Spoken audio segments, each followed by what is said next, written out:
And welcome back, everybody, to another episode of Dan-A-Plooza. Tonight is a very special night. It is Burlesque Panel Night. So let's say hello to all the panelist guests. Right next to me, we have Jinx DeVille. Hi, guys. Right next to her, we have Honey Delight. Hello. Right below me, we have Gamer D. Hi there. And of course, diagonally across from me in the stream, we have Raleigh Rock. Hi. And so, with all these amazing guests, we would like to go ahead and promote some of their events that they currently have going on. If you are in the area, you can check out the Queen of the Bash. That is this weekend in Orange County. So you can go ahead and take a look at that and support Raleigh. They also have the Show Me Your Kitties event, which is helping to support animals, and that's in Long Beach, California. So if you can go ahead and take time to support those events. And moving on, we have Honey Delight's event. We have Delightfully Wicked. That's in Sand City, California. And that's on June 21st and 22nd, 7 p.m., featuring burlesque, aerial, fire. The tickets are www.carmeldelights.com/events.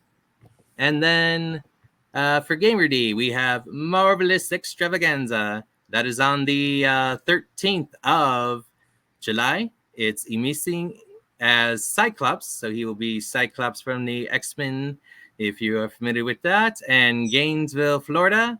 And the Opulent Plus Size Burlesque Show on August 10th in Goblin Queen. Is it Oviedo, Florida? Yeah. It's easier than Orlando because then you get lost. In Oviedo, Florida. Jinx, do you have any events to promote? The next one I have is August 9th, 10th, and 11th. We will be at Rockabilly Ruckus for pinup all weekend, all 3 days, pinup show, being on the track, starting the engines and all that good stuff. So yes, and that's in Youngstown, Ohio. All right. So go ahead and support those events as well as supporting the guest. So let's go ahead and let's ask a question away for the panel.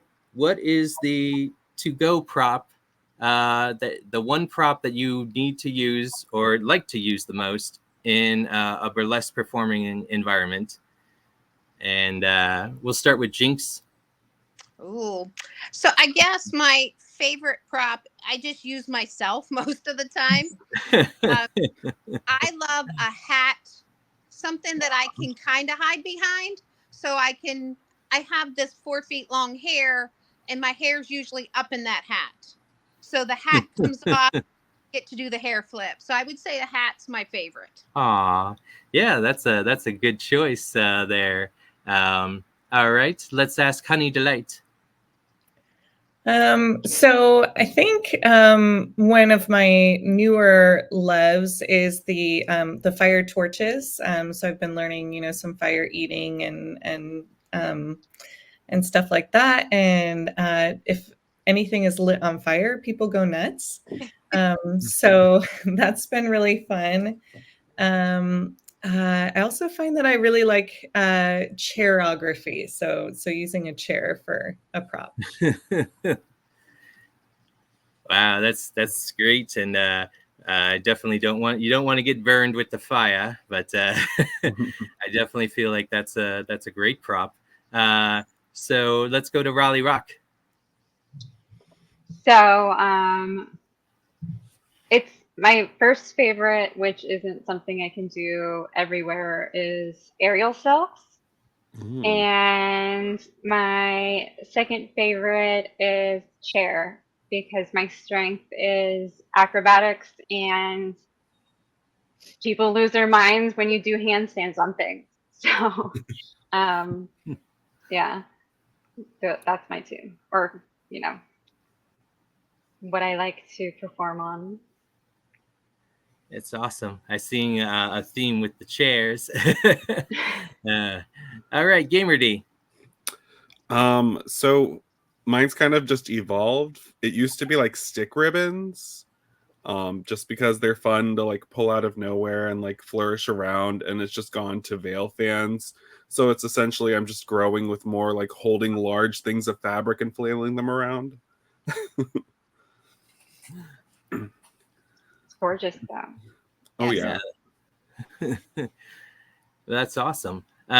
So what performance means the most to you so far this year? We'll start with Honey.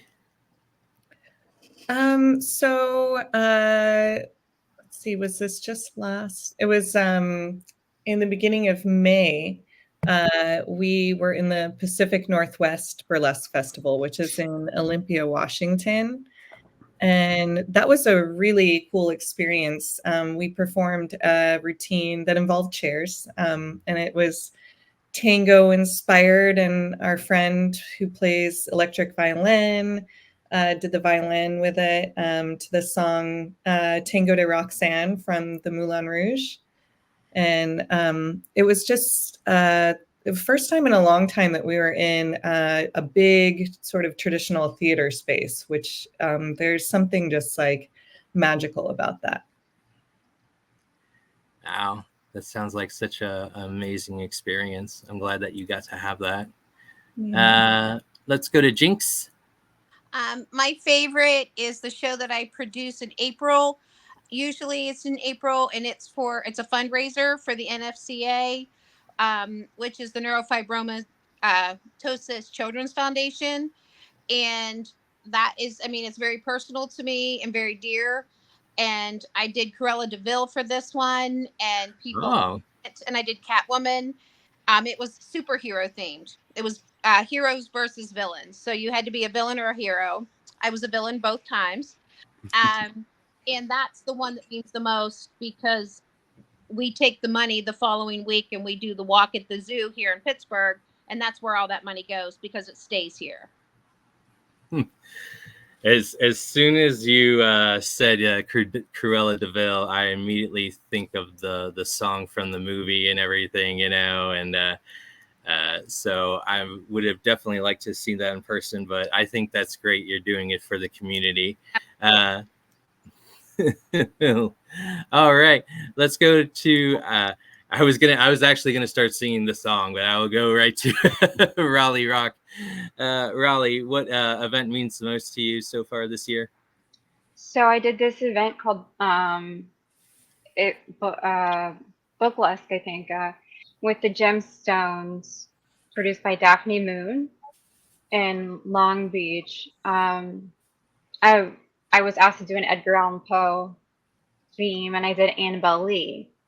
And I had to have my spine fused 15 months ago, and there was somebody who was very close to me who helped me, who worked out with me and helped me like physically rehab to be able to tumble again, because I don't use props in this act. I tumble, I dance ballet, I do contortion and hand balancing, and they died this past November from a fentanyl overdose, and they had only been out of rehab for 7 months. So in my mind, that was my Annabelle Lee. Sorry, I got too serious. It's okay. I'm sorry that you lost someone close, but I think it was an amazing way to pay homage and tribute. So I tip my hat to you for that. All right, let's go to Gamer D. I would probably say my first ever burlesque production that I did this year. I did an X-Men show called XXX-Men, like happening right before like the show started coming out to like try to get hype for it. But it was my first production that I like paid the performers. I made like contacted everybody. I partnered with one of the troupes that I work with. And I had tried to do a lot of audience interaction, like leading up to it. I would post polls about what characters do you want to see there besides just generic X-Men, like who do you actually want to see there. and people would list like, oh, I want to see iBoy, or I want to see Marrow, or Gambit, or this person. I was like, oh, yo, that's great, because the kicker was whoever won the vote of who they wanted to see the most, that's who I would do, so I wouldn't have to make anybody else make a costume, like, for that reason. Like, I asked my friends, like, who do you want to be? Will you be passionate about it? Cool, let's go. But it was my first time producing a show, and I had just gotten kicked out of a troupe that I was a part of for many years. And then I left another troupe that had bad connections to that troupe. So it was just like a very liberating experience to be able to produce and be like, okay, I can like stand on my own as a burlesque performer and a producer if I do want to continue this. I'm glad that you got to go to a new group and have new experiences. So that's just great. So I'm glad it went really well for you. Thank you. You're welcome. So I'm now going to give to the part of the panel. I'm going to give you a choice. So we can either continue with the questions or we can do the impression segment. So I'm going to let you guys decide.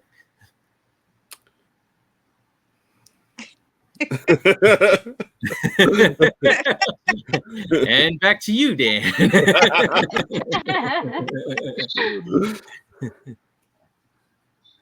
I'm flexible for either. Yeah, I think we're all down either way. Yeah. Okay. I think we keep the flow going. Keep the flow going. Yeah. I think I'll go ahead and do that so you guys can take a little break from the Q&A. So that way you guys get a little bit of a rest, and then we'll go back to questions. Okay. Sounds good. Alrighty. Let's spin that record. If it spins. Hold on. All right. And it landed on Daria. Classic. Yeah. Did anyone watch that show? Back and forth. Yeah. All right. Are you ready? Yes. All right. Here we go.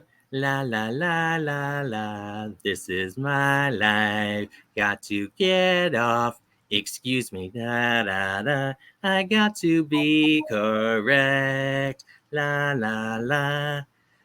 La, la, la. That's all that I got. I can miss the volleyball, you know, like just while it go by. Alrighty. Let's see.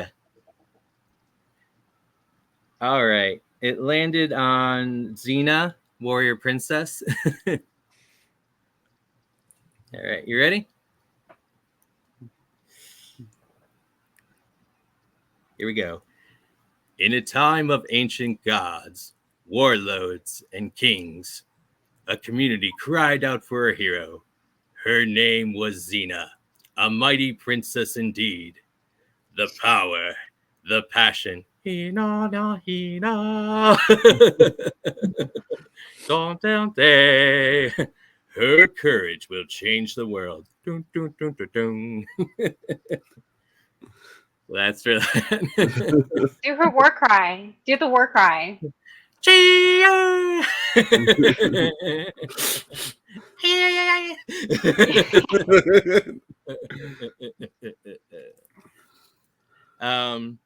What's interesting is I didn't meet Xena, but I have met Kevin Sorbo from Hercules. I don't know if anybody watched that, but yep. I sing the Hercules theme song too. I didn't get a chance to watch a lot of the show, but I went to like the ride at Universal Studios as a kid. Yeah. So that was a fun time. And it landed on In Living Color. Do you remember that shit? Oh, yeah. I think so. Raleigh? I have seen a few episodes. I don't think I can think of anything off the top of my head that I can do an impersonation of. Yeah. Yeah. All right. Are you ready? And here we go. In living color. In living color. Everybody here is equally fine. Everybody here is equally fine. What yours is mine and what's mine and yours. In living color. You can do what you want to do. In living color. In living color. You can do what you want to do. In living color. In living color. So. All right. I can keep going. I could do one or two more. You guys enjoy this segment? Yeah, Yeah, that one was pretty spot on. I like sometimes do this and like I'll be preparing. Like I was watching the videos the other day and I was with my cat and I was like, in living color, and she's just like, meow.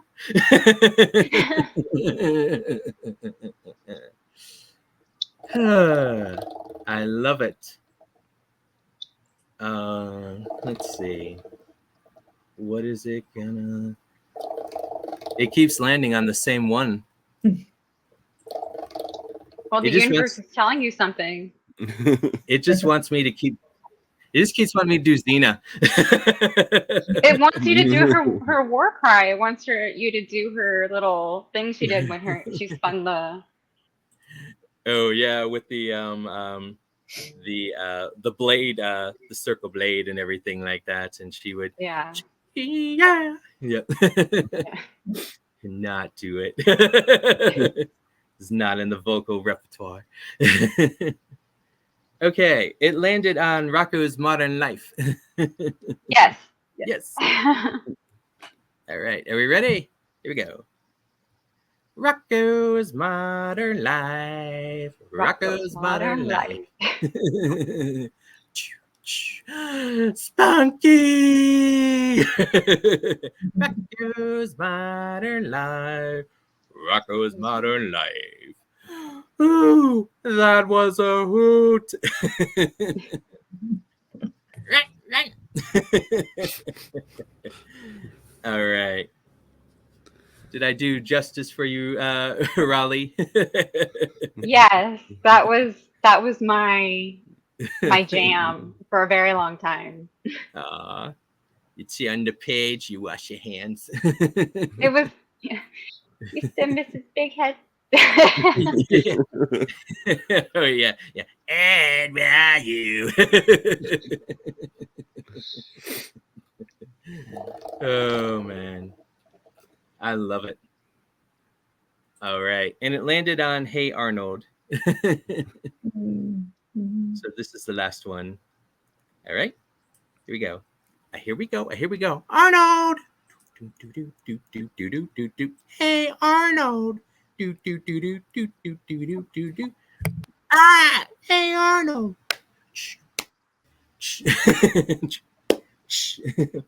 Move it, football head. Arnold. Hey Arnold. Bing. So, all right. So that's all the impressions for today. I hope you enjoyed them. That was Dan the Man Does Impressions. Alrighty. Now I'm going to induct you into the Dan-A-Plooza honor segment. So I hope you don't mind that's what I'm going to do next, okay? Okay. So this is paying homage. So the first person we're going to honor in the honor segment is Jinx DeVille. And we're going to honor Jinx for doing the show three times. So we appreciate Jinx for being supportive of Dan-A-Plooza. And we love that she loves coming on here. She's been an individual guest and a burlesque guest. And she is willing to give so much. And she always takes the time to do this out of her busy schedule. So we honor Jinx DeVille. If we had graphics, there would be stuff going on and exploding and confetti. So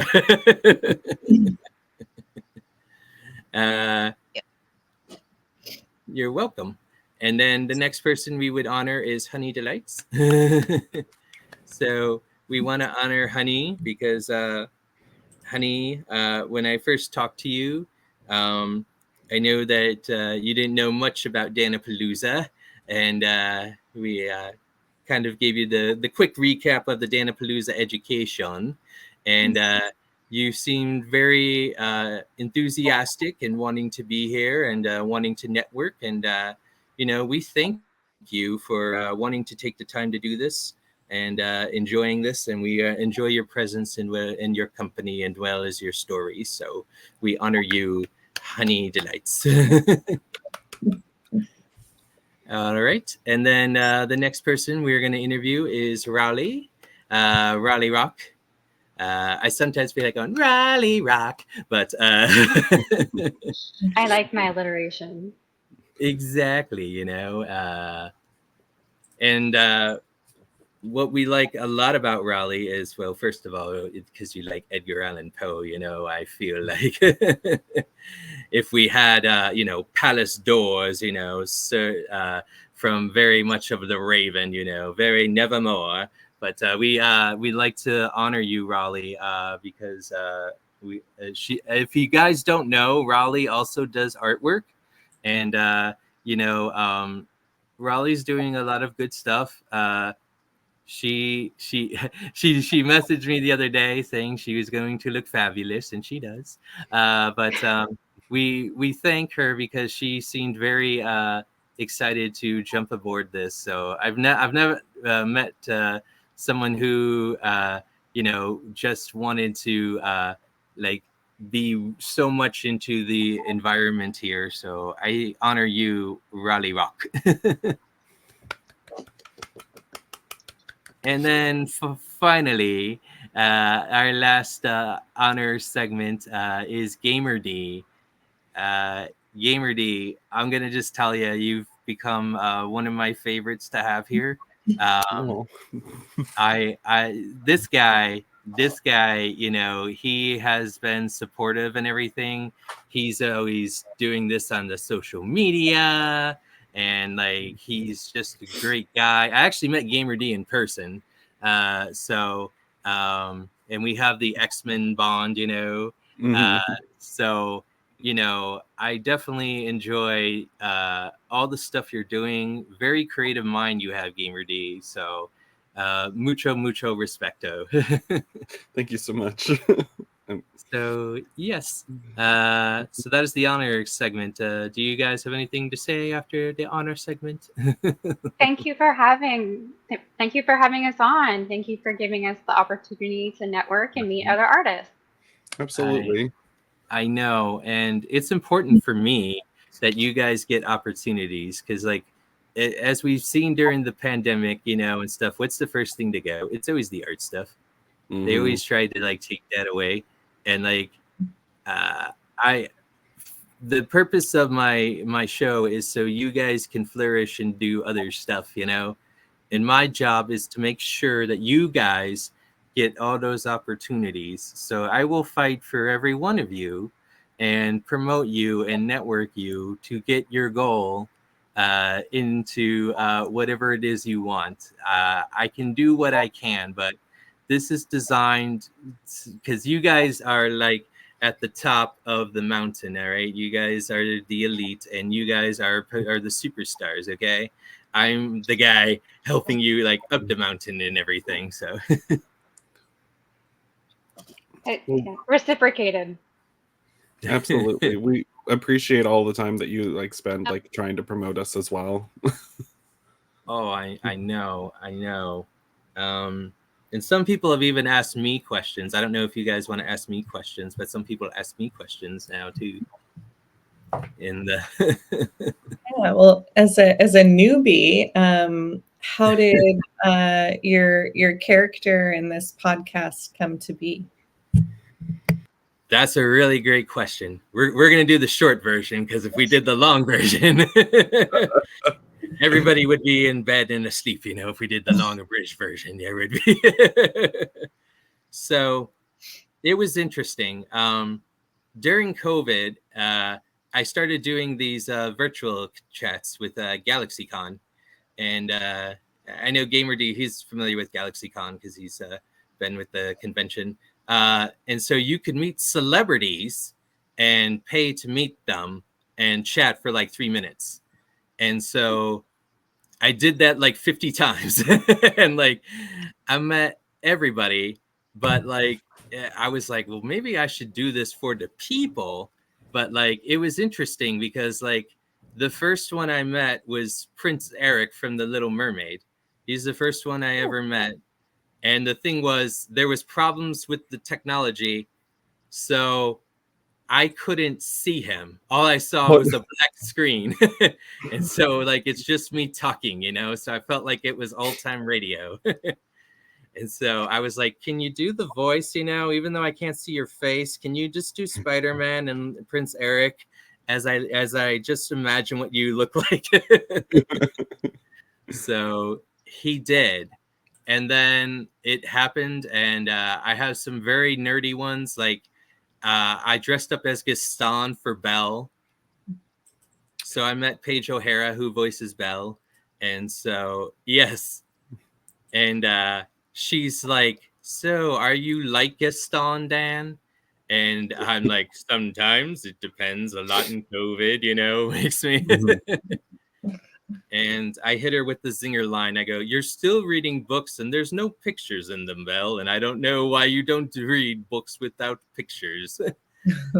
So, yeah, I did the whole Gaston line. And then I met Candace, who was, she was the voice of Sarah from Land Before Time.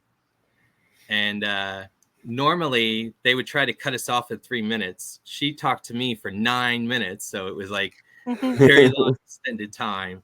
But she's like, I guess I'm good at this dinosaur for being a witchy dinosaur, you know? And like, I had met the guy who did the voice of Petrie.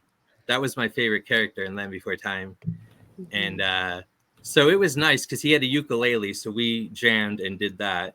So when it came time to do my show, at first, like I was like very, very serious. You know, it's just like, I ask questions, you know, and everything. And then I'm like, I wanted people to have fun with it too. I'm like, this isn't 60 minutes, you know, I don't have glasses on, you know, I just want people to have fun with Dan-A-Plooza, you know? And I knew if I did one series of guests, I was going to dry out. Like if I did burlesque, I would have lasted a couple of months and then I would have been done. So I took stuff from each realm and tried to put them together. And so that is the magic of Dan-A-Plooza.